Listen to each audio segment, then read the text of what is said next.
Iraq নামের যে একটা দেশ রয়েছে, সেই দেশের মধ্যে একটা শহর ছিল, যে শহরের নাম রাইশহর। কোন শহর? রাইশহর। ওই রাইশহরের একজন বাদশা ছিল। ইয়ৌমে আশুরা, মহানবীর 10 তারিখের দিনে একজন ভিক্ষু গিয়েছে তার কাছে কিছু চাওয়ার জন্য। হাত পাতলেন, ওই রাইশহরের বাদশা তাকে ধরাই দিলেন। বড় আওয়াজে বলুন নাউযুবিল্লাহ।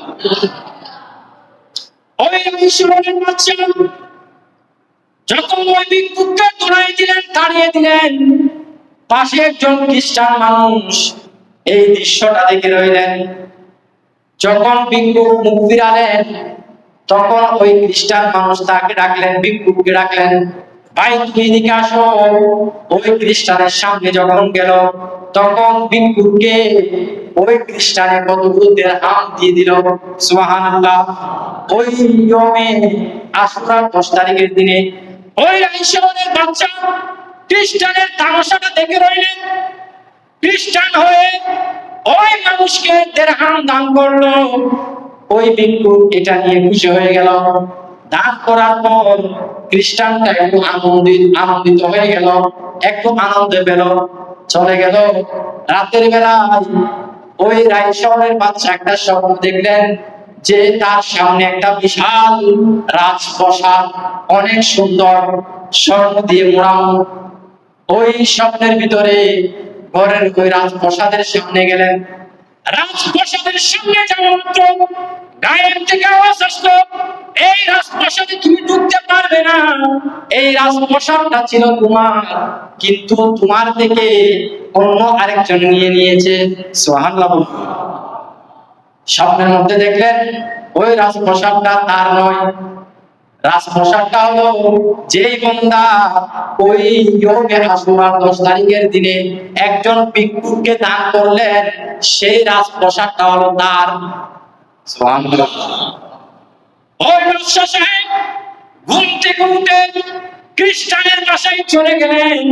খ্রিস্টানের বাসায় গিয়ে ওই খ্রিস্টানকে ডাকলো, এই খ্রিস্টান তুমি এদিকে আসো, আমি তোমার কাছে একটা কথা নিয়ে এসেছি।